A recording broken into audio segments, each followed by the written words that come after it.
The 2025 Pittsburgh Pirates have been a disaster.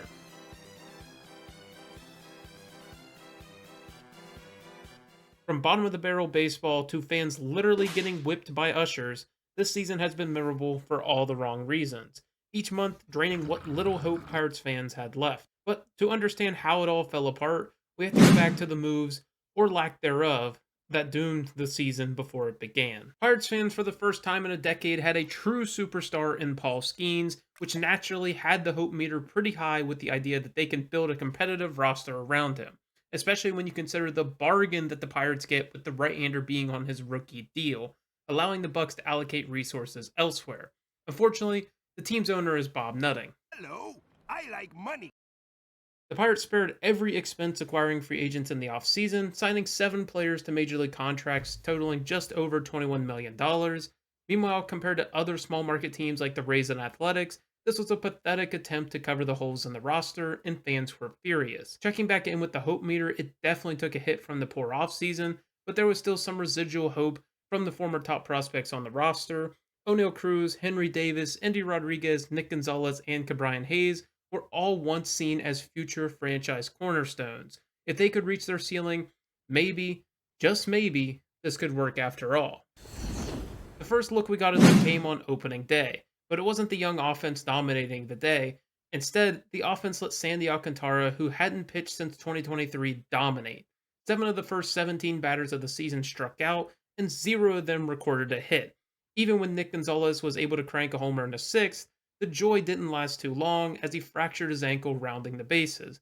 Paul Skeens was, of course, great, but it was all forgotten when the bullpen imploded, allowing 3 runs in the final 2 innings to lose the game and set the tone for the season. But the baffling Bucks bullpen wasn't done there, because they surrendered not just a second walk-off loss, but a third walk-off loss. What a start to the year, and a massive dip in hope for the fans of the pitiful Pirates. After a disappointing road trip, the Pirates came home to Pittsburgh, and in stepped Bob Nutting. No, this is how they actually greeted him.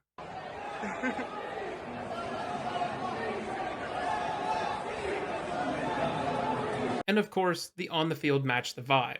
Another disaster, another knock to the hope meter. However, every year we see teams with potential that get failed by their front offices. This collapse was a complete organizational failure.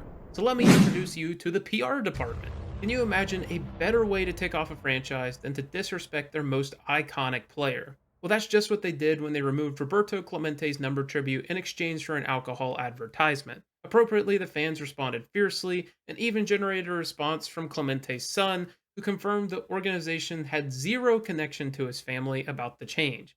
There wasn't much hope left, but that's another chunk missing from the hope meter. But the PR disasters weren't done there. Just 2 days later, news broke that Bucko bricks had been discarded into a recycling bin without notice to the owners of the bricks.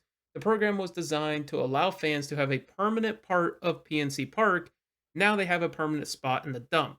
Again, no announcement, no email, no spam call, nothing. Just a slap in the face of the longtime fans. Eventually, the Pirates organization made things right by replacing the tribute and announcing a renovated Bucko brick area, along with giving a replica of the original. But still, another ding to the hope meter, which is almost non-existent just a couple weeks into the season. Circling back to the field, one of the few remaining hopes that Pirate fans had was O'Neal Cruz, who was off to a riveting start with the bat. 8 homers and 12 stolen bases had him looking like the superstar that many fans had envisioned. However, the move to center field was a disaster. Committing 4 errors in his first 17 games of the year left a nasty taste in the mouths of fans, questioning the position shift in the first place. However, as the season has gone on, the defense has been improving quickly. At times, he can make plays that no other center fielder can make, but it comes at the cost of his bat. Cruz's OPS and homers have all dipped month by month, showing massive holes in his offensive game. Not at all the superstar Pittsburgh was hoping for. As a matter of fact, none of that young core took a substantial step forward in 2025. Some of them were just painful to watch, and a change was needed. Derek Shelton became the fall guy, getting fired on May 8th. It was a move well supported by fans. After all, Shelton's tenure in Pittsburgh was marked by losing. Among managers to serve at least 5 seasons with an organization since integration, Shelton's .410 winning percentage ranks 3rd lowest.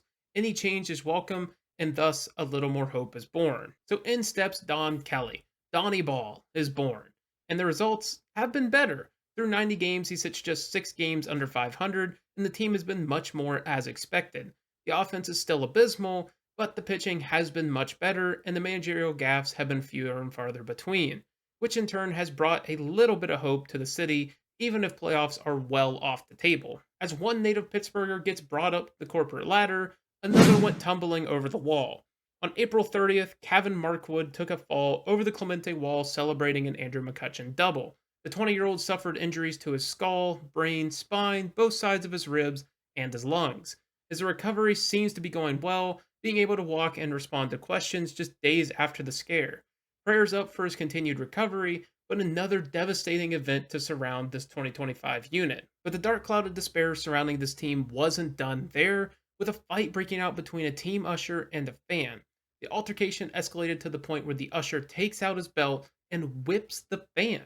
Regardless of who started the epic battle, having a member of staff fighting a fan just adds to the list of nightmares that this team has faced.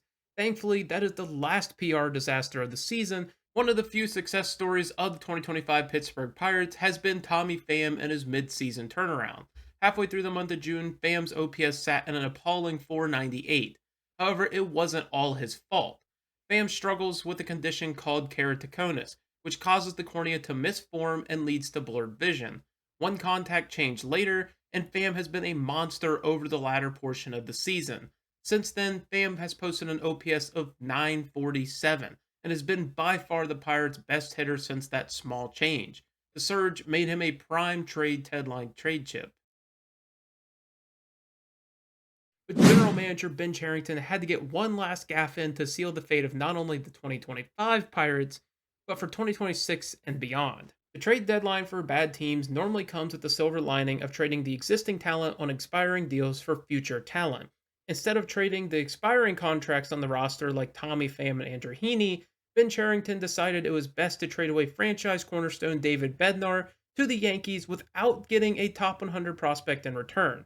He also traded away Ke'Bryan Hayes and Bailey Falter, all of which had a contract through at least the end of next season, and now that time will be spent elsewhere. What happened to trying to compete in 2026? The hope meter is not only depleted, it's been shattered. Another year of Skeens' time wasted. Another year of Pirates baseball.